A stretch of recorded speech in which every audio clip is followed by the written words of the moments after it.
Assalamualaikum warahmatullahi wabarakatuh. Saya Yuli Purwati, dosen Universitas Amikom Purwokerto.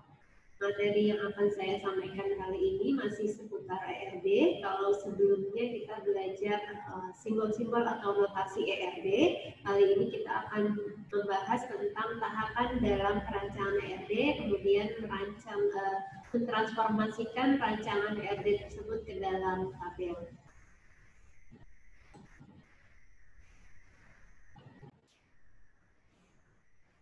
Seperti biasa, saya akan sampaikan dulu capaian pembelajaran di materi yang akan kita bahas kali ini, yaitu harapannya nanti mahasiswa mampu menggambarkan diagram ERD untuk merancang database, kemudian dari rancangan ERD tersebut mampu ditransformasikan ke dalam tabel.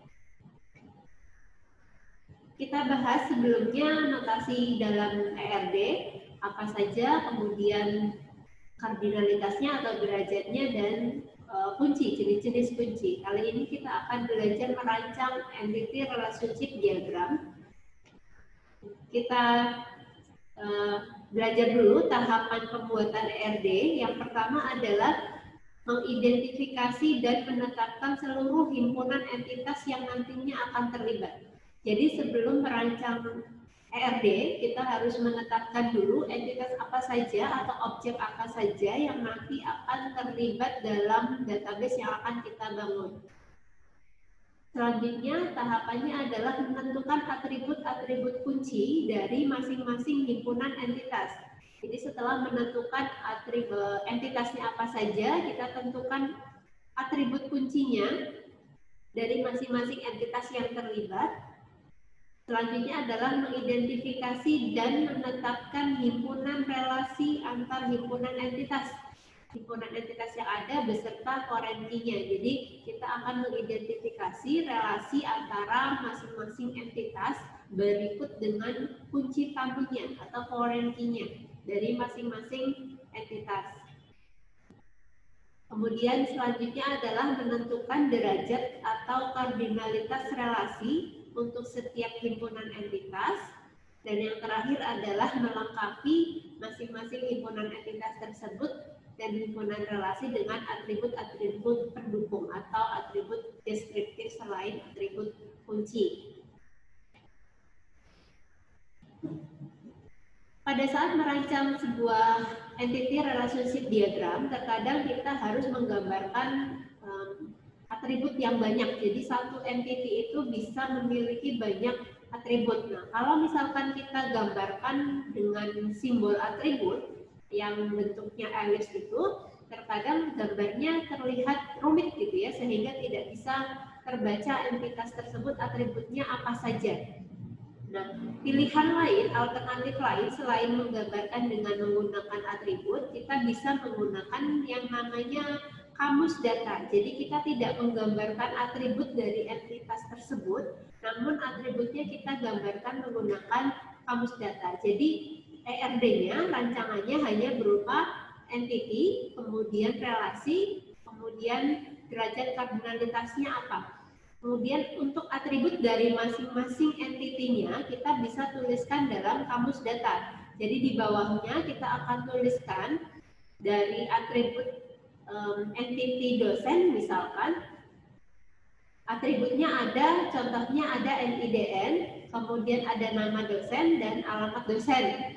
Kemudian di mata kuliah misalkan ada atribut kode MK dan nama mata kuliah dan SKS. Nah, karena derajatnya many to many, maka kita butuh tabel baru untuk menyimpan primary key atau yang nantinya akan menjadi foreign key di tabel barunya, yaitu NIDN yang merupakan primary key dari tabel dosen dan kode MK yang merupakan primary key dari entitas mata kuliah. Kemudian ada atribut deskriptif lain untuk menggambarkan entity mengajar, contohnya waktu, tempat, dan ruang.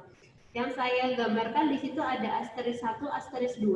Kalau asterisk 1 artinya dia adalah primary key di entitas dosen. Kemudian kalau NIDN di entitas mengajar itu maka MIDN-nya adalah sebagai foreign key. Kode MK di tabel atau di entity mata kuliah dia sebagai primary key, kemudian ada kode MK di entity mengajar dia sebagai foreign key atau kunci tamu. Kemudian ada lagi istilahnya derajat relasi minimum dan maksimum. Kalau sebelumnya kita hanya tuliskan one to many, many to many, one to one, maka kita bisa gambarkan dengan cara menuliskan derajat minimum dan maksimum dari relasi entitasnya. Yang pertama adalah menunjukkan hubungan minimum yang boleh terjadi dalam suatu relasi antara himpunan entitas. Jadi di situ misalkan dituliskan di dosen itu ada 0,n atau 0,1 boleh atau 1,1. Jadi yang angka depan atau karakter yang dituliskan di depan itu menunjukkan derajat minimum relasinya. Kemudian karakter yang kedua itu menandakan nilai maksimum relasinya berapa. Contohnya di situ misalkan ada relasi antara entity dosen dengan entity mata kuliah. Di situ derajatnya adalah minimumnya 0, maksimumnya banyak atau n. Jadi kita bisa membacanya adalah setiap mahasiswa dapat mempelajari mata kuliah. Bisa jadi ada mahasiswa yang sedang cuti, jadi dia tidak mengambil mata kuliah apapun, maka dituliskan dengan 0 atau banyak. Kemudian dosen bisa juga mengajar banyak mata kuliah. Satu dosen itu bisa mengajar banyak mata kuliah, atau satu dosen itu tidak mengajar satupun mata kuliah. Misalkan sedang tugas belajar, maka dia tidak mengajar mata kuliah apapun dosen tersebut, maka derajat minimumnya bisa 0, atau tidak mengajar mata kuliah apapun bisa banyak. Jadi satu dosen bisa mengajar banyak mata kuliah, tidak hanya satu mata kuliah.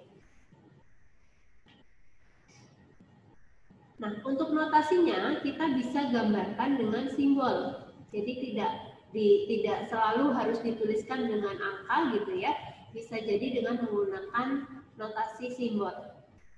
Tergantung software. Ada software yang bisa kita gunakan untuk membuat ERD diagram. Jadi sebelum kita menggunakan software tersebut kita pahami dulu, karena kita bisa menggunakannya ditulis manual di dalam kurung atau menggunakan simbol. Jadi di software itu sudah menyediakan simbol yang menandakan derajat minimum atau maksimum relasinya. Jadi kalau misalkan ada tanda yang pertama, misalkan ada tanda bulatan kecil dan tanda segitiga atau panah, itu menandakan derajatnya adalah minimumnya 0, maksimumnya banyak. Kemudian kalau ada garis panjang itu artinya adalah 1. Kemudian kalau bulatannya lebih besar itu bisa 0 bisa 1. Ya. Nah, ini adalah contohnya. Kalau kita gambarkan ERD-nya menggunakan notasi, tidak ditulis manual tapi langsung menggunakan notasi. Misalkan berarti satu mahasiswa itu bisa mempelajari 0 atau banyak maksimum mata kuliah, minimal 0 maksimum banyak mata kuliah. Satu mata kuliah bisa dipelajari oleh banyak mahasiswa atau tidak ada satupun yang mengambil mata kuliah tersebut gitu ya. Misalkan memang sedang tidak diadakan mata kuliah tersebut, maka tidak ada mahasiswa yang mengambil mata kuliah tersebut. Itu gambar relasinya seperti gambar ERD-nya dengan notasinya seperti itu. Nah, ini tidak ada gambar atributnya karena atributnya dituliskan dengan menggunakan kamus data, dituliskan di bawahnya. Kemudian ada jenis-jenis entitas, varian entitas. Kalau kemarin kita belajar jenis-jenis atribut, ada juga varian entitas.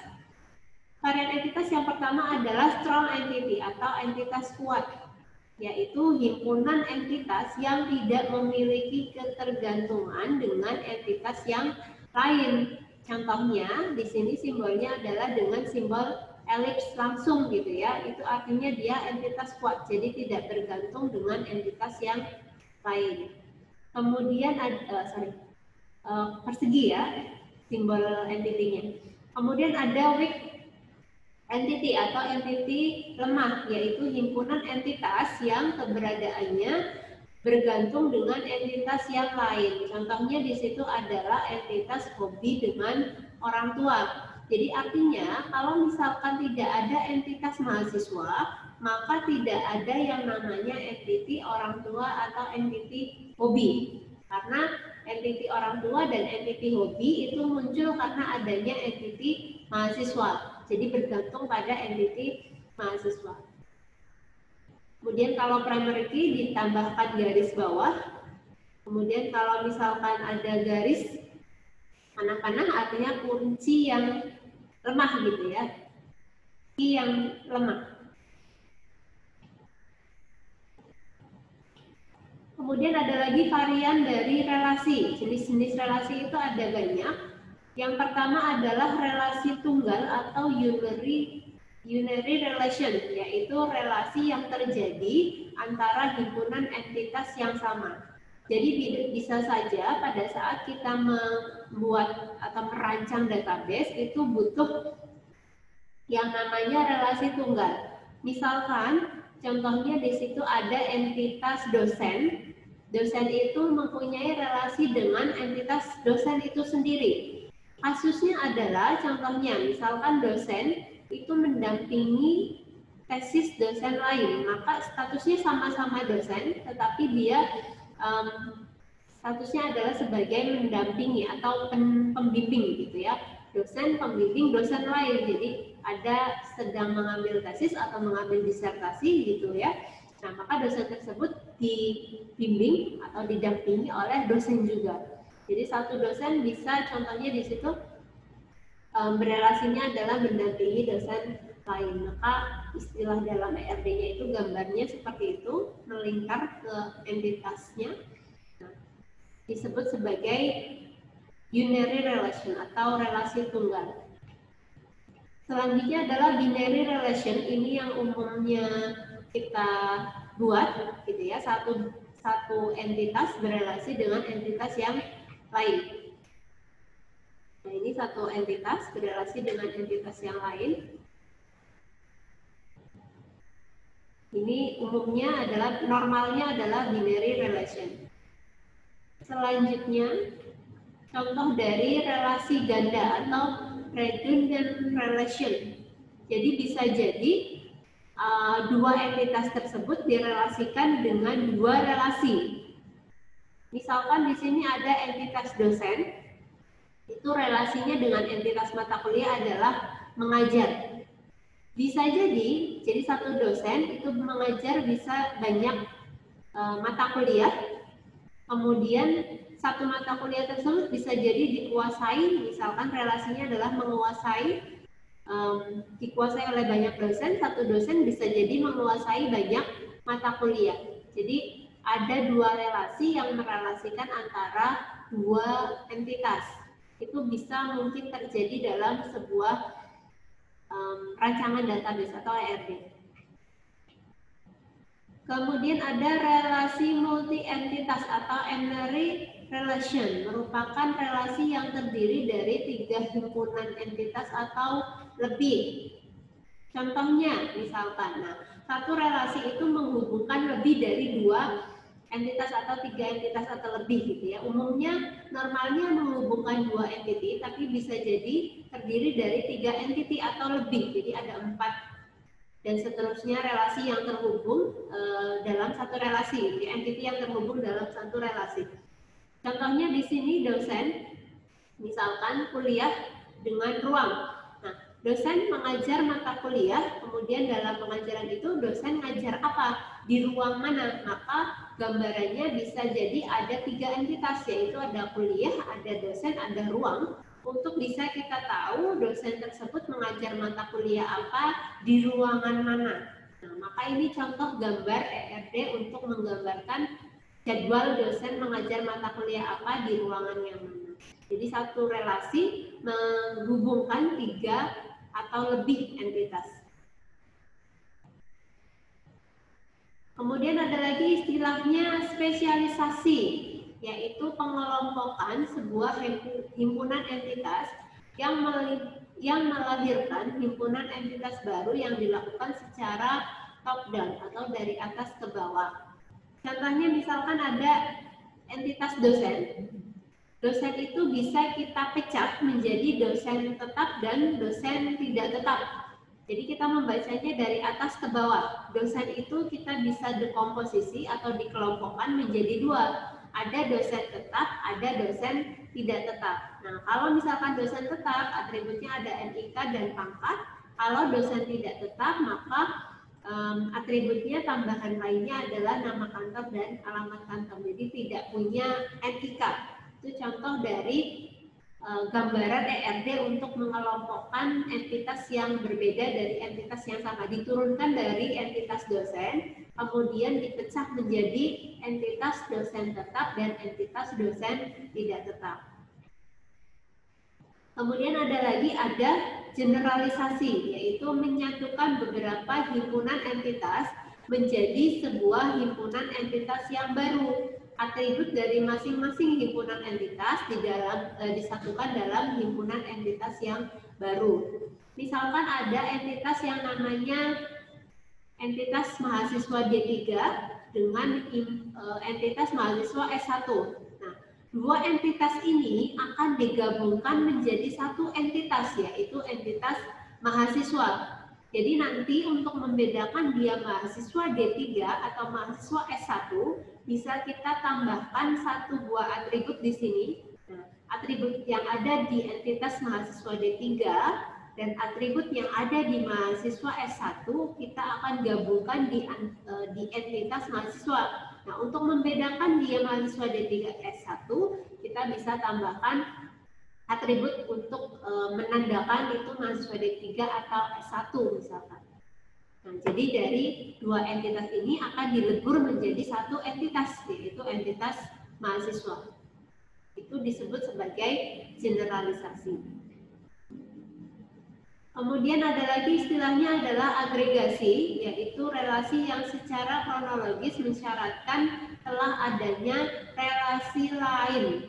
Jadi, misalkan ada entitas yang namanya praktikum, itu mensyaratkan sudah ada relasi antara mahasiswa dengan mata kuliah. Jadi, sudah ada relasi atau terbentuk relasi antara entitas mahasiswa dengan mata kuliah, kemudian nanti baru bisa mengikuti praktikum. Nah, entitas praktikum ini akan muncul kalau misalkan sudah ada relasi antara entitas dengan mata kuliah, maka akan muncul relasi baru yaitu mengikuti praktikum. Jadi mengikuti praktikum ini adalah relasi yang muncul karena sudah ada relasi sebelumnya antara entitas mahasiswa dengan mata kuliah.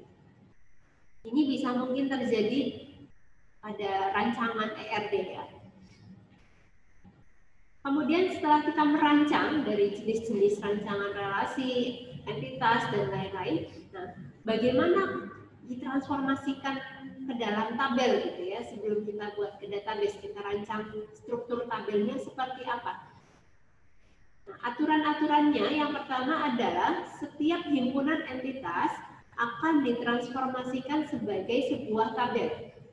Jadi kalau misalkan di ERD ada gambar entitas, maka dia akan menjadi sebuah tabel, menjadi sebuah rancangan satu tabel.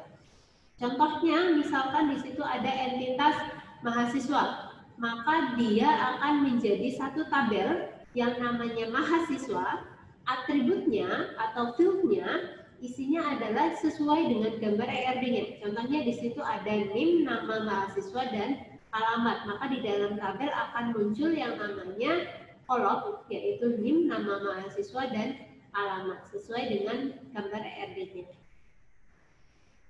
Kemudian relasi derajat 1 ke 1 yang menghubungkan dua himpunan entitas akan ditransformasikan ke dalam bentuk penyertaan atribut-atribut relasi ke salah satu himpunan entitas. Contohnya misalkan ada gambar ERD, dosen mengepalai program studi. Satu dosen ini derajatnya relasinya adalah 1 ke 1. satu dosen mengepalai satu prodi, bisa kita balik satu prodi dikepalai oleh satu dosen. Nah, atributnya adalah untuk entitas dosen ada NIDN dan nama dosen, kemudian untuk program studi ada kode program studi dan nama program studi. Nah, tadi disebutkan bahwa satu entitas akan jadi satu tabel, maka akan muncul yang namanya tabel dosen. Atributnya atau kolomnya nanti akan muncul NIDN dan nama dosen. Kemudian ada program studi, atributnya ada kode program studi dan nama program studi.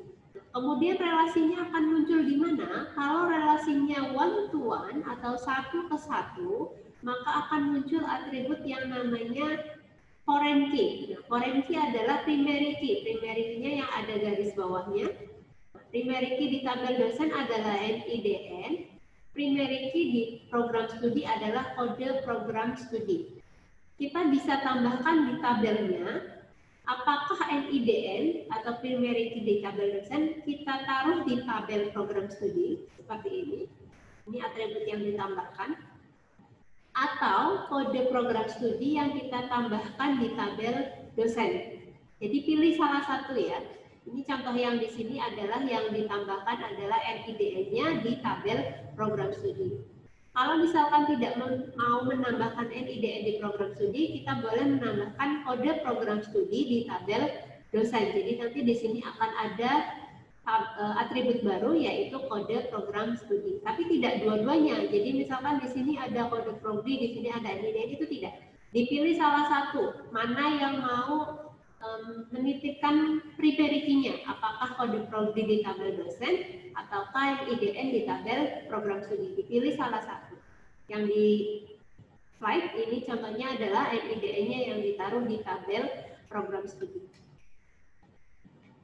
Selanjutnya adalah kalau relasinya satu ke banyak yang menghubungkan dua entitas, maka kalau kita transformasikan ke dalam tabel, bentuknya adalah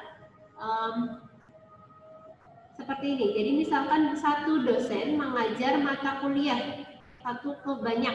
Satu dosen bisa mengajar banyak mata kuliah. Ini contohnya satu mata kuliah diajar oleh satu dosen. Nah, masing-masing. Nah, misalkan di sini entitas dosen. Relasinya derajatnya 1, kemudian mengajar banyak mata kuliah, satu mata kuliah diajar satu dosen. Nah, maka satu entitas ini di sini akan jadi tabel dosen dengan atributnya NIDN sebagai primary key dan nama dosen. Kemudian ada ada entitas mata kuliah akan jadi tabel mata kuliah, atributnya ada kode MK, nama MK dan SKS. Kemudian di sini ada ruang, di sini ada tambahan ruang mana gitu ya mata kuliah tersebut. Di sini muncul tambahan atribut yaitu NIDN dan ruang. Nah, NIDN ini merupakan foreign key atau primary key dari tabel dosen yang jadi foreign key di mata kuliah. Apakah boleh kode MK yang diletakkan di tabel dosen? Tidak. Karena derajatnya adalah one to many, maka yang menitipkan kunci atau yang primary key-nya ditaruh di tabel lain yaitu tabel yang derajatnya one atau 1. Karena mata kuliah yang di sini many, maka yang menitipkan adalah NIDN, primary key dosen, ditaruh di tabel mata kuliah. Jadi tidak bisa kode MK yang ditaruh di tabel dosen.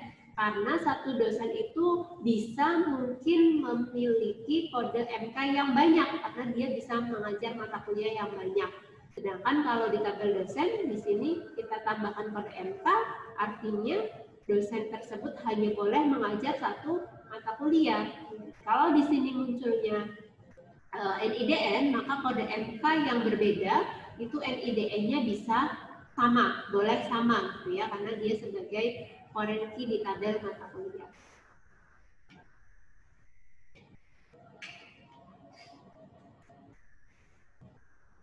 Kemudian ada derajat many to many yang menghubungkan dua himpunan entitas atribut relasi yang akan ditransformasikan menjadi sebuah tabel. Kalau tadi sudah ada contoh one to one to many, selanjutnya adalah many to many. Di sini contohnya adalah entitas mahasiswa berelasi dengan mata kuliah. Relasinya derajatnya adalah many to many. Maka entitas mahasiswa akan jadi tabel mahasiswa, yaitu dengan atributnya NIM dan nama. Kemudian mata kuliah akan jadi tabel mata kuliah. Atributnya ada kode MK, nama MK, dan SKS. Kemudian, kalau many to many, maka masing-masing entitas tidak bisa meletakkan primary key-nya di tabel. Jadi mahasiswa tidak bisa dititipkan kode MK atau primary key dari tabel mata kuliah. Kemudian di tabel mata kuliah juga tidak bisa ditambahkan atribut NIM sebagai primary key dari mahasiswa. Jadi masing-masing tidak bisa saling meletakkan primary key-nya.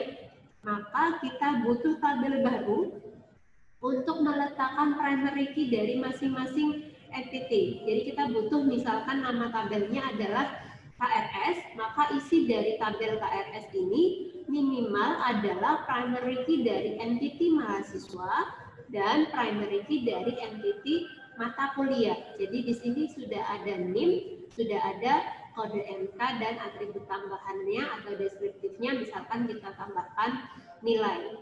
Jadi gampangannya adalah kalau one to one, maka saling boleh menitipkan salah satu kuncinya. Bisa saling menitipkan ya, yang karena derajatnya one to one. Kalau one to many, maka yang menitipkan kunci adalah yang derajatnya 1 atau one. Kalau relasinya adalah many to many atau banyak ke banyak, maka butuh tabel baru. Jadi kalau misalkan one to one, tabelnya tetap akan jadi 2 ya.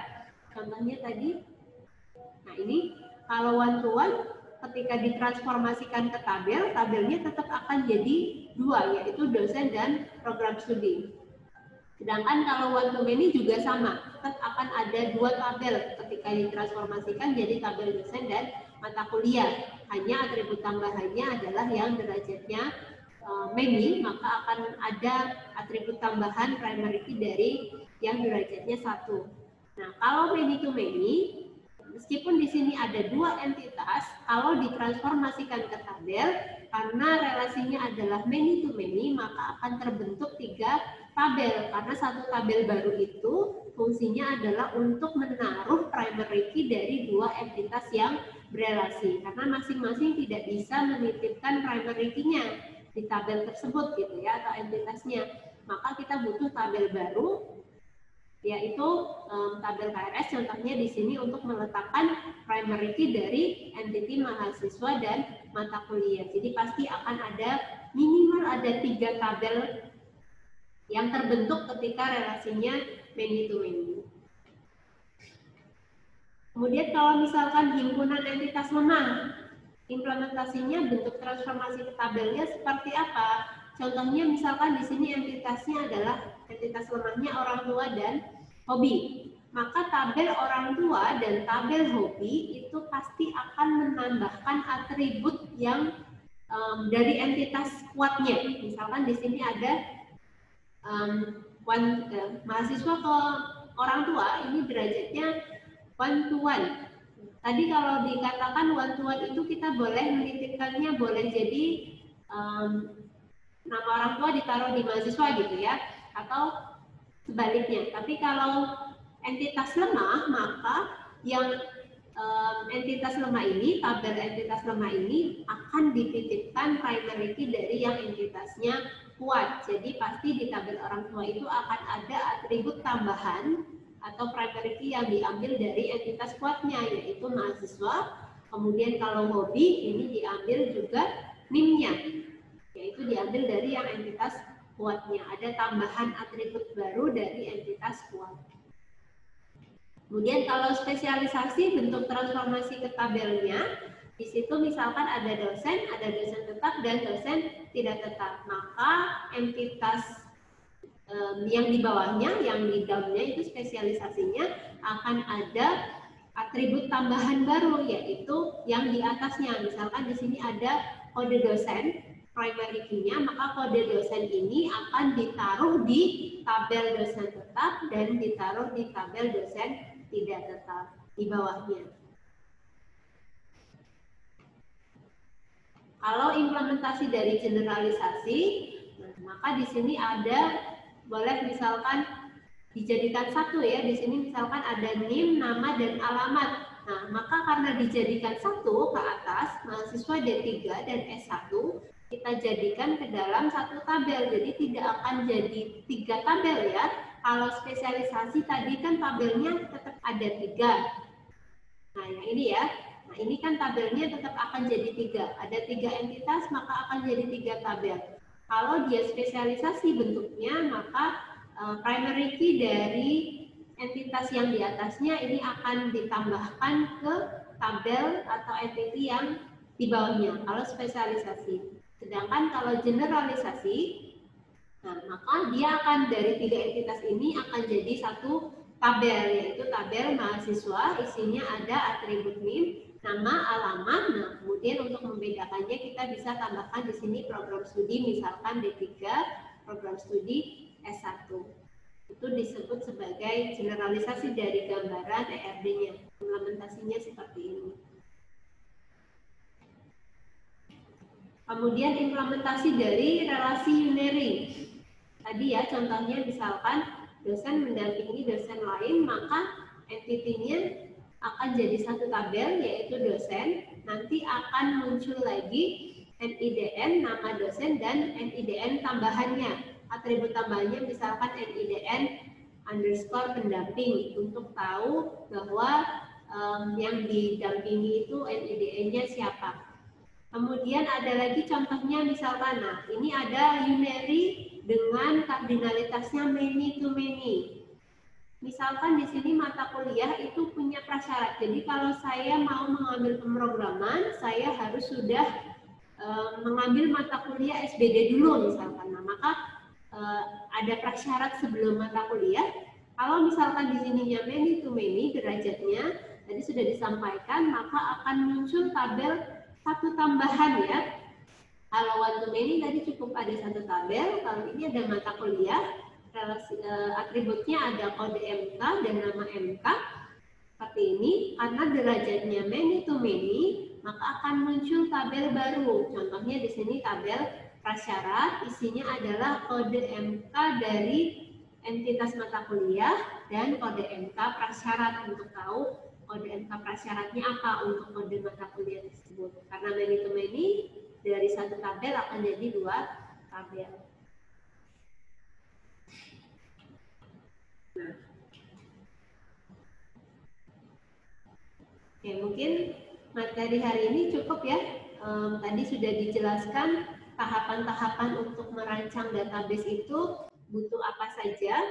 Yang pertama tadi kita harus menentukan entitas apa saja yang terlibat, kemudian harus menentukan atribut kuncinya. Setelah itu kita menentukan relasi antara entitasnya, kemudian menentukan derajat kardinalitasnya dan menambahkan atribut-atribut deskriptif. Itu tahapan sebelum kita merancang ERD. Kemudian selanjutnya tadi setelah kita rancang ERD-nya, kita transformasikan atau implementasikan ke tabel dari jenis-jenis tadi, dari entitas akan jadi satu tabel, kemudian kalau relasinya one to one akan jadi seperti apa tabelnya, many to many akan jadi akan muncul satu tambahan tabel baru, kemudian kalau unary, binary, lalu yang spesialisasi generalisasi tadi sudah digambarkan akan jadi tabelnya, rancangan tabelnya atau struktur tabelnya sebelum kita bangun ke database akan seperti apa. Dan setelah gambaran ERD-nya lengkap, nanti baru kita akan susun ke dalam struktur tabel yang akan kita rancang ke dalam database. Nah, untuk masuk ke dalam database, maka butuh yang namanya query. Ada DDL, ada DNL. Nanti pertemuan berikutnya kita akan belajar bagaimana merancang database di DBMS menggunakan DBMS menggunakan bahasa query dari rancangan tabel yang sudah kita buat di ERD-nya, gitu ya. Materi hari ini mungkin cukup ya. Semoga apa yang saya sampaikan bisa bermanfaat. Saya akhiri. Wassalamualaikum warahmatullahi wabarakatuh.